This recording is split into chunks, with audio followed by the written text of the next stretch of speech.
Praise the lord. అందరికీ రక్షకుడైన యేసుక్రీస్తు పుణ్యనామంలో మీ అందరికి వందనాలు, శుభాలు, దైవాశీస్సులు. ప్రియ దేవుని బిడ్డలారా, మరి మన ఆంధ్ర రాష్ట్రంలో కాకుండా తెలంగాణ రాష్ట్రంలో కూడా మరి రోజు రోజుకి మతోన్మాదం పేటరేగిపోతూ ఉంది. ఈ సంగతి అందరికీ తెలుసు. క్రైస్తవుల మీద అలాగే ముస్లిమ్స్ మీద కూడా ద్వేషాలు నూరుపోస్తూ మత కల్లోలు సృష్టిస్తున్న కొన్ని సంస్థల్ని మనం చూస్తూ ఉన్నాం. అయితే ఈరోజు ప్రత్యేకంగా కొన్ని జర్నలిస్టులు, కొంతమంది జర్నలిస్టులు అందరికీ భారతదేశంలో ఉన్న వారందరినీ ఏకభావంతో ట్రీట్ చేయాల్సిన జర్నలిస్టులు, అందరినీ ఒకే భావంతో చూడవలసిన వారు, అందరికీ ఒకే సమన్వయం చేయవలసిన జర్నలిస్టులు కూడా మతోన్మాద చేతుల్లోకి అమ్ముడుపోవటం చాలా శోచనీయంగా ఉంది. అసలు జర్నలిజం అంటేనే అన్ని కులాల వారికి, మతాల వారికి సమన్వయకర్తలుగా ఉండి అందరికీ సమన్వయమైన న్యాయం చేయాల్సిన బాధ్యత జర్నలిస్టులకి అంతైనా ఉంది. అయితే ఈరోజు ఎందుకు నేను ఈ విషయం మాట్లాడాల్సి వచ్చిందంటే, కొంతమంది జర్నలిజం పేరుతో కొన్ని ప్రైవేట్ సంస్థలు, ప్రైవేట్ ఛానల్స్ పెట్టుకొని అచ్చంగా మతోన్మాద సంస్థలకు అమ్ముడుపోయి కేవలం హిందుత్వవాదులుగా మారిపోయిన జర్నలిస్టులు చాలామంది ఉన్నారు. ముస్లిమ్స్ని, క్రైస్తవుల్ని ద్వేషిస్తూ వాళ్ళ మీద మత విద్వేషాలు రెచ్చగొడుతున్న కొంతమంది జర్నలిస్టులో ఆర్ వాయిస్కి సంబంధించిన నవత అనే ఒక సహోదరి గురించి నేను ఈరోజు మాట్లాడాలనుకుంటున్నాను. ఈ ఆర్ వాయిస్ నవత ఛానల్ని నేను చాలా దినాలుగా గమనిస్తూ ఉన్నాను. ఈమె ఛానల్లో కూర్చున్న దగ్గర నుంచి కేవలం ముస్లిమ్స్ని, క్రిస్టియన్స్ని టార్గెట్ చేస్తూ వాళ్ళ మీద మత విద్వేషాలను రెచ్చగొడతా ఉంది హైందవుల మధ్యలో. ఎందుకు ఈ మాట మాట్లాడాల్సి వచ్చిందంటే, నేను రీసెంట్గా ఒక వీడియో చూశాను. ఏం వీడియో అంటే, ఒక సోదరి ఆమె వీపు మీద ఒక టాటూ వేయించుకుంటా ఉంది. దాన్ని ఏమంటారు, మెహందీ వేయించుకుంటా ఉంది. దాని గురించి మాట్లాడుతూ మంచిగానే స్పందించింది. హైందవ స్త్రీలు ఇలాగ ఒక వ్యక్తి ముందు బట్టలు విప్పేసి మెహందీ వేయించుకుంటాం ఎంతవరకు సబబు అని తిడుతూనే, రెండవది ఇంకేం మాట్లాడిందంటే, ఆ టాటూ వేసేవాడు అసలు ముస్లిం అయి ఉన్నాడు, ఈ మెహందీలు పెట్టే వాళ్ళందరూ ముస్లిమ్స్, మీరు వాళ్ళ ముందు మెహందీలు వేయించుకుంటాం ఏంటి అని మాట్లాడుతూ, ఏదైనా ఉంటే మనం ముస్లిమ్స్ దగ్గర కాకుండా మన హైందవ వాళ్ళ దగ్గర ఏదైనా మీరు కొనండి, హైందవ షాపులకే వెళ్ళండి, కానీ ముస్లిమ్స్ కానీ క్రిస్టియన్ షాప్స్ కానీ ఏం వెళ్ళొద్దు అని ఇవి మాట్లాడుతూ నేను గమనించిన ఒకసారి ఆ ఆడియో క్లిప్ కూడా మీరు వినండి. మొన్న ఒక టాటూ ఒక అమ్మాయి ఎక్కడ ఎంచుకుందో నేను వీడియోలో చూపించిన. మెహందీ అంటే చేతులకు పెట్టుకునేది, జాకెట్ ఇప్పేసి జాకెట్ లాగా మెహందీ వేయించుకోవడం కాదు. సిగ్గు లేదు అసలు. వాళ్ళ అమ్మాయి ఏమనట్లే, ఎక్కడ మీరు మెహందీ వేయించుకుంటారు, దానికోసం బట్టలు ఇప్పి అక్కడ ముందు నిల్చుంటారా? మీకు విషయం లేదు, తెలుసో తెలీదు, ఈ మెహందీ వేసే వాళ్ళలో ఎక్కువ ముస్లింలే ఉంటారు.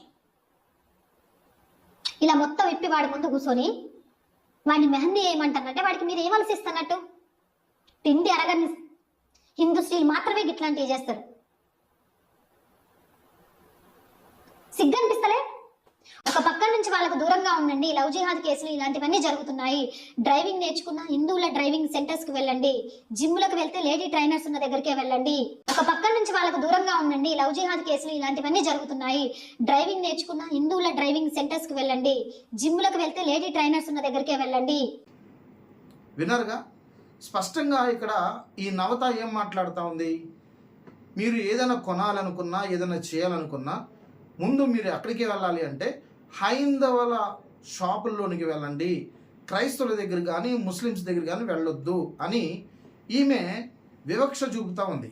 వాస్తవానికి జర్నలిజం అంటే చాలా విలువైన, బాధ్యత కలిగిన ఉద్యోగం. అది ఏదైనా జర్నలిజంలో ఏదైనా చెప్తే అది స్వచ్ఛత ఉంటుంది. జర్నలిజంకి అంత విలువ ఉంది. వాళ్ళ చేతిలో ఉన్న కలంతో ఏది రాస్తే అది నిజమని నమ్మే పరిస్థితులు సమాజంలో ఉన్నాయి. అలాంటి జర్నలిజంలో పనిచేస్తూ అచ్చంగా హిందువులకి వైపే మొగ్గు చూపుతూ క్రైస్తవుల్ని, ముస్లిమ్స్ని ద్వేషిస్తూ ద్వేషపూరితమైన విభేజాలని, బీజాలని హైందవుల్లో నాడుతున్న ఈ ఆర్ వాయిస్ నవత లాంటి వాళ్ళ ద్వారా జర్నలిజంకి చాలా చెడ్డ పేరు వస్తూ ఉంది. ఇలాంటి వారిని మనం ఖచ్చితంగా ఖండించాలి. నేను ఆర్ వాయిస్ నవతకి చెప్పేది ఏంటంటే, మీరు క్రిస్టియన్స్ దగ్గర కానీ ముస్లిమ్స్ దగ్గర కానీ ఏమి కొనొద్దు, ఏం అమ్మొద్దు, వాళ్ళ షాపులకే వెళ్ళండి అని నవత మాట్లాడుతున్నావు కదా. నువ్వు ఇంగ్లీష్ ఎక్కడ నేర్చుకున్నావమ్మా?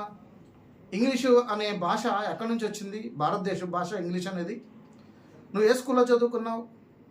ఇంగ్లీష్ మీడియంలోనే చదివావు కదా, మరి ఇంగ్లీష్ మన భారతదేశానికి సంబంధించింది కాదు కదా, ఎందుకు నువ్వు ఇంగ్లీష్ నేర్చుకున్నావు?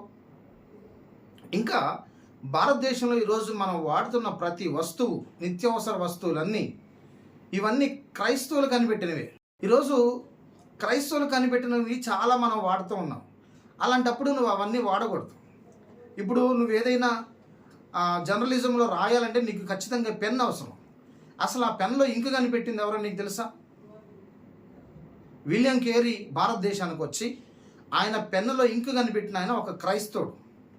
తెలుగులో బైబిల్ తర్జుమా చేసి అనేక మంది క్రైస్తవులకి బైబిల్ అందించిన వాడు విలియం కేరీ.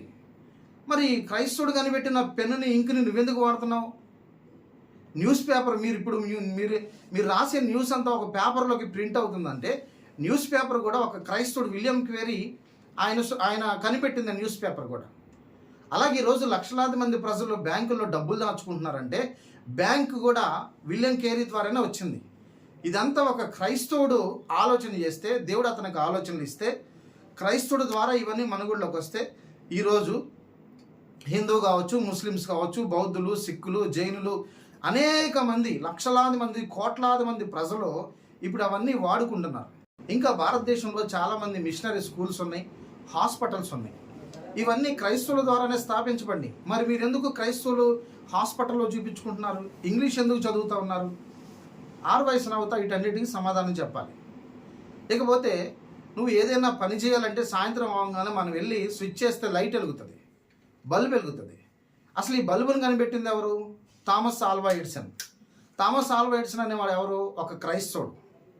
ఈ క్రైస్తవుడు కనిపెట్టిన ఈ లైట్ని మరి మీరెందుకు వాడుతున్నారు? మీరు దీపాలు పెట్టుకోండి. భారతదేశంలో ఉంటారు కదా, మనం హైందువులని మీరు చెప్తా ఉన్నారు కదా, మీరు దీపాలు పెట్టుకోండి, బల్బులు వాడమాకండి. ఎందుకంటే బల్బు వాడింది థామస్ ఆల్వా ఎడిసన్. రెండవది, ఫోన్ కనిపెట్టింది కూడా గ్రహం బెల్ అని ఆయన ఒక క్రైస్తవుడు టెలిఫోన్ కనిపెట్టాడు. ఈరోజు ఆ టెలిఫోన్ లేకుండా మన జీవితంలో ఏదైనా జరుగుతుందా? నీ చేతిలో ఉన్న సెల్ ఫోన్ కూడా ఆఖరికి ఒక క్రైస్తవుడు కనిపెట్టిందన్న సంగతి గుర్తుపట్టాలి. ఫోటోగ్రఫీ కనిపెట్టింది ఒక క్రైస్తవుడు. అలాగే ఇప్పుడు మనం వేరే దేశానికి వెళ్ళాలంటే ఖచ్చితంగా ఏరోప్లేన్ ఎక్కాలి. ఏరోప్లేన్ ఎక్కాలంటే ఏరోప్లేన్ కనిపెట్టింది ఎవరు? Right brothers. ఇలాగా నువ్వు వాడే ప్రతిదీ భారతదేశంలో భారతదేశంలో ప్రపంచ దేశాల్లో అందరూ వాడుతున్న ప్రతి పనిముట్టు, ప్రతిదీ డిస్కవర్ చేసింది మ్యాక్సిమం 99% క్రైస్తవులే కనిపెట్టారు. మరి ఇప్పుడు నువ్వు హైందవులు, ముస్లిమ్స్ది, క్రైస్తవులది ఏమి వాడొద్దు అని చెప్తే మీరు ఇవేమి ఆడొద్దు. పెన్ను వాడొద్దు, లైట్ వాడొద్దు, మళ్ళీ రైలు ఎక్కొద్దు, ఫ్లైట్ ఎక్కొద్దు, ఏమి ఎక్కొద్దు. ఎందుకంటే మీరు హైందవులం కదా, మనం వాడొద్దు కదా ఏమి. దయచేసి 6 వయసు నవ్వుతా ఇప్పటికైనా బుద్ధి తెచ్చుకొని నీవు జర్నలిజం అనే మంచి పదవిలో మీరున్నారు, దాన్ని చక్కగా నిర్వర్తించాలి.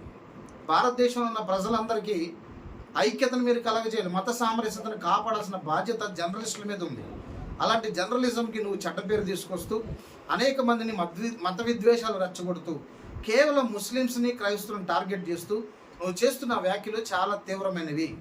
నీలాంటి వాళ్ళ ద్వారా భారతదేశానికి చాలా ప్రమాదం ఉంది. ఎవరైతే ఈ వీడియో చూస్తూ ఉన్నారో ఈ వీడియో దయచేసి అందరికీ షేర్ చేయాలి. ఈ నవతతో పాటు ఎంతమంది అయితే జర్నలిస్టులు పనిచేస్తూ ఉన్నారో మీరు కూడా దీని విషయంలో స్పందించాలని నేను తెలియపరుస్తున్నాను. జర్నలిజానికి కళంకం మత్సదిస్తున్న ఈ నవత లాంటి వాళ్ళని, ఇలాంటి ఛానల్స్ని బ్యాన్ చేయాలని నేను ప్రభు పేరట కోరుకుంటున్నాను. ఈమె మొన్న శివశక్తిది ఒక ప్రోగ్రాం జరిగింది కొన్ని నెలల క్రితం. ఆ శివశక్తి ప్రోగ్రాంలో ఈ 6 వయసు నవత కనిపించింది. శివశక్తి ప్రోగ్రాంలో నువ్వెందుకు కనిపించావు అంటే మతోన్మాదులతో చేతులు కలిపింది 6 వయసు నవత. ఇలాంటి వారికి ఖచ్చితంగా భారతదేశ ప్రజలందరూ బుద్ధి చెప్పాలి. మంచి హైందవ సహోదరులందరూ కూడా దీని విషయంలో స్పందించి, నేను క్రైస్తవుల దగ్గర ఏం కొనొద్దు, ముస్లిమ్స్ దగ్గర ఏం కొనొద్దు అంటే మరి క్రైస్తవులు కనిపెట్టినది ఏది మీరు వాడొద్దు. ఈ విషయంలో 6 వయసు నవతకి హెచ్చరిక చేస్తూ మళ్ళీ ఇలాంటి వ్యాఖ్యలు మీరు చేయకుండా జర్నలిజానికి ఉన్న పదానికి ఉన్న అర్థాన్ని మీరు మార్చొద్దని ప్రేమపూర్వకంగా తెలియపరుస్తూ నా మాటలు ముగిస్తున్నాను. Praise the lord.